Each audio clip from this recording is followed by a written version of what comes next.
Shalom para pemirsa sekalian. Shalom. Selamat berjumpa lagi dalam acara menggali firman Tuhan bersama dengan saya Alfred dari Samosir dan dengan Bapak Gunter Sianturi. Dengan tema satu orang istri. Shalom Bapak Sianturi. Shalom. Banyak orang mengatakan bahwa orang Kristen hanya mempunyai satu istri. Ya. Bagaimanakah pendapat Bapak? Ya. Menjelaskan. Mari kita baca firman Tuhan dari 1 Tesalonika pasal 4 ayat 4. 1 Tesalonika pasal 4 ayat 4. 1 Tesalonika pasal 4 Ayat 4. Firman Tuhan, supaya kamu masing-masing mengambil seorang perempuan menjadi istrimu sendiri, Ya. dan hidup di dalam pengudusan dan penghormatan. Kalau kita baca dari ayat satunya itu menyangkut percabulan, berbicara tentang percabulan. Jadi supaya jangan terjadi percabulan, kamu harus punya istri. Kira-kira begitu. Bukan artinya dikatakan itu seorang perempuan lalu satu istri. Tidak berbicara seperti itu. Karena kalau kita lihat dalam bahasa Batak, dalam bahasa Inggris, itu bukan berbicara tentang satu istri, berbicara tentang kawin. Supaya jangan terjadi percabulan. Karena kalau tidak kawin, terjadi percabulan. Nah, firman Tuhan ini berbicara tentang jangan berbuat cabul. Supaya jangan bercabul, ya kau harus kawin. Kira-kira begitu. Kalau kita baca lagi 1 Titus 1 ayat 6. Firman Tuhan, yakni orang-orang yang tak bercacat, yang mempunyai hanya satu istri, yang anak-anaknya hidup beriman dan tidak dapat dituduh karena hidup tidak senonoh atau hidup tidak tertib. Ya, ini berbicara tentang penatua juga, atau pemilik jemaat, atau pengerja gereja, bukan jemaat biasa. Memang di situ dikatakan harus satu istri.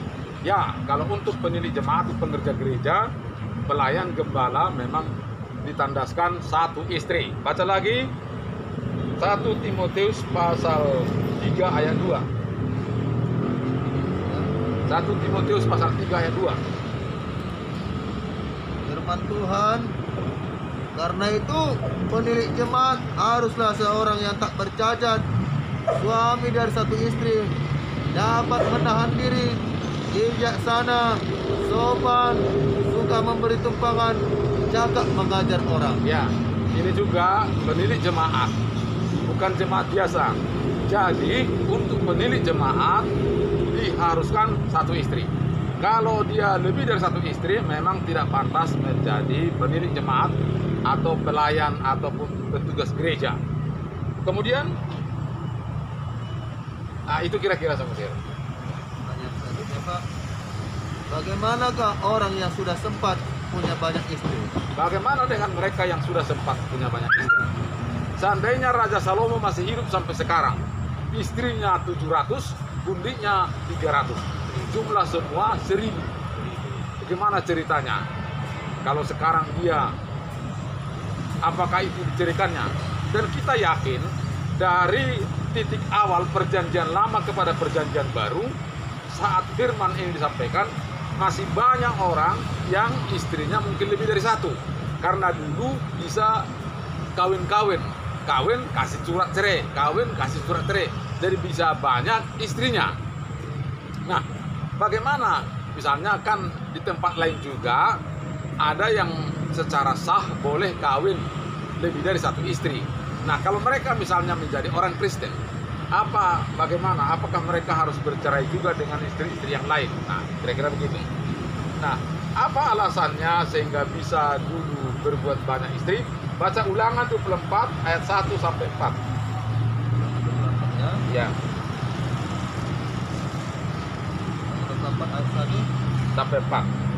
Firman Tuhan, apabila seseorang mengambil seorang perempuan dan menjadi suaminya, dan jika kemudian ia tidak menyukainya lagi perempuan itu, sebab didapati yang tidak senonoh padanya, lalu ia menulis surat cerai dan mengirimkannya ke tangan perempuan itu, sudah itu menyuruh dia pergi dari rumahnya.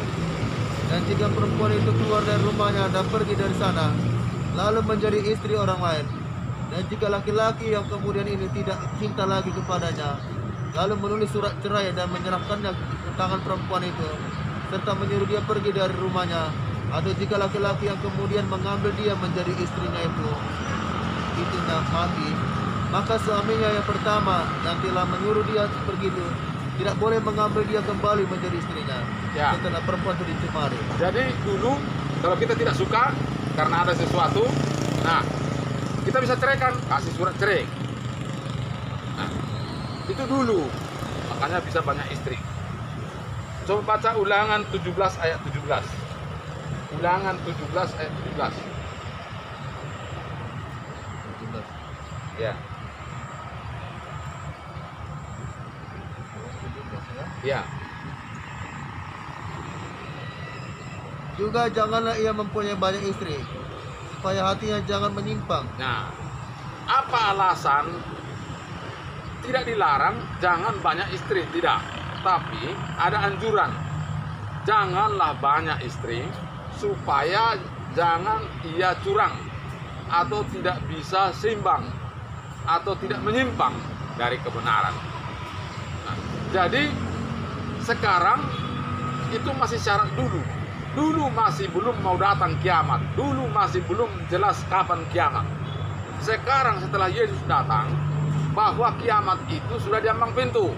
Yesus katakan ia datang seperti pencuri, sehingga waktunya sudah sangat singkat. Bisa nanti, bisa malam, bisa besok, dan sebagainya. Sehingga fokus kita tidak lagi kepada masalah-masalah lahiriah. Bagaimana kita kaya, bagaimana kita punya menikmati dunia ini. Tidak lagi. Tapi fokus menyiapkan supaya kalau Yesus datang, kita tidak dapat tercela. Nah, kira-kira gitu. Baca dulu 1 Korintus pasal 6, pasal 7. 1 Korintus pasal 7 ayat 29.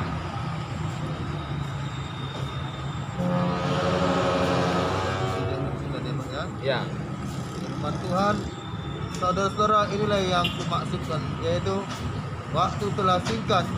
Karena itu dalam waktu yang masih sisa ini, orang-orang yang beristri harus berlaku seolah-olah mereka tidak beristri. Orang yang beristri pun harus berlaku seolah-olah tidak beristri, kata firman Tuhan. Artinya kita fokus kita bukan lagi ke persoalan lahiriah, tapi kepada hal-hal yang akan datang.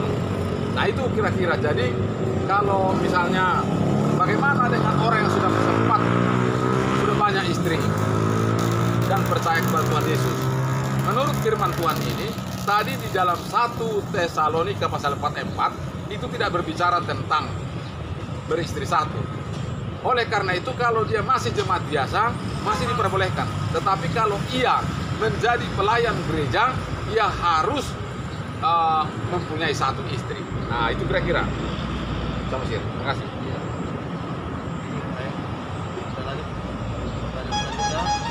Bisakah orang Kristen bercerai? Bisakah orang Kristen bercerai? Iya. Nah, itulah tadi kalau di perjanjian lama kasih surat cerai.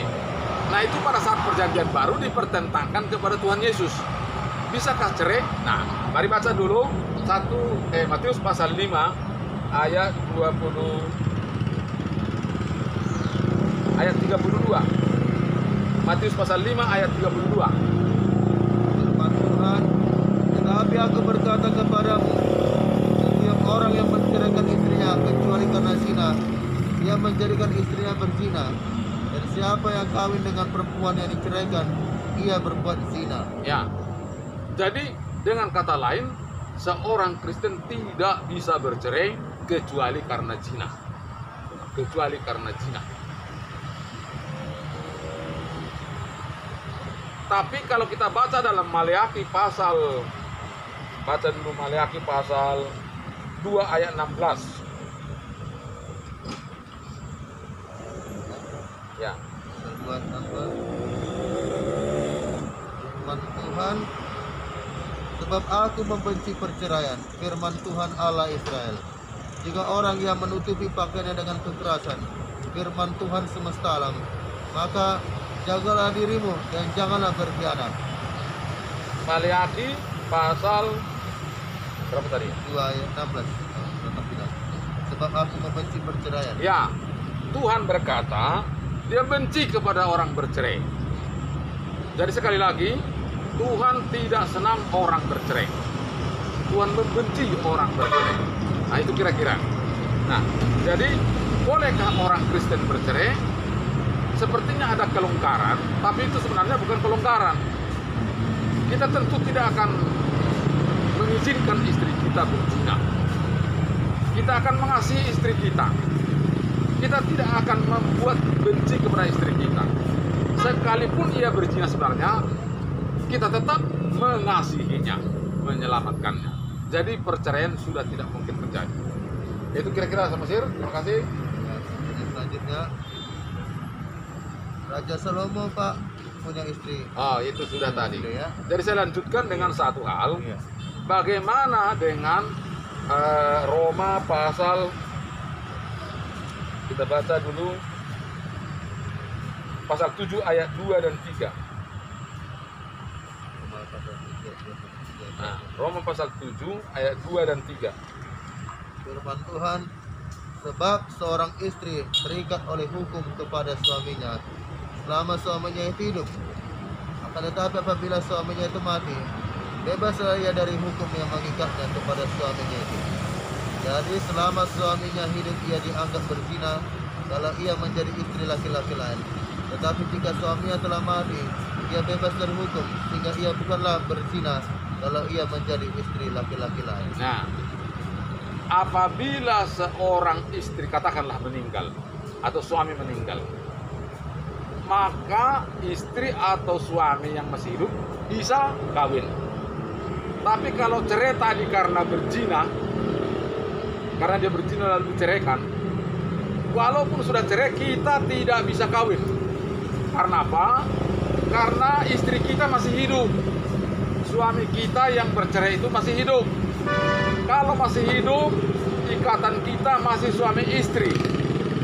Jadi tidak bisa kawin. Tidak bisa.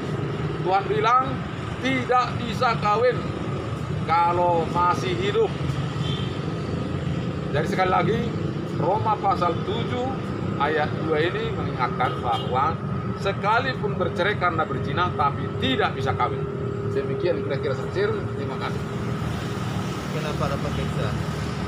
Suatu firman Tuhan mengatakan apa yang sudah dipersatukan Tuhan tidak dapat diceraikan oleh manusia kecuali kematian. Amin. Akhir kata kami akan berpisah. Selamat berjumpa untuk minggu depan. Shalom. Shalom. Tuhan Yesus Kristus Yesus memberkati kita semua. Amin. Iya. Salam sejahtera.